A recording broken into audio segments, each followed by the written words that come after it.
Hello, today we'll see about the friction. So, what is friction? Friction is a force that opposes the motion of an object when it comes into contact with another surface. It acts parallel to the surface of contact. And there are two types of friction. First one is static friction, another is the kinetic friction. Let's first talk about the static friction. It prevents an object from starting to move. Second, acts when the object is at rest. Third, it increases with the applied force up to a limit.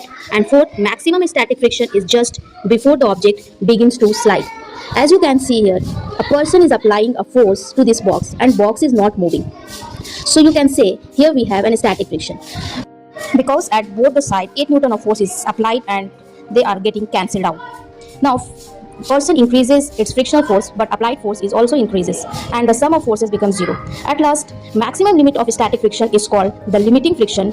Here you can also say that static friction is a variable friction, but you can see here कि जब applied force ज़्यादा हो गया यहाँ पे तो जो आपका स्टैटिक फ्रिक्शन था वो कम हो गया. स्टैटिक फ्रिक्शन 10 न्यूटन रह गया और अप्लाइड फ्रिक्शन 20 न्यूटन.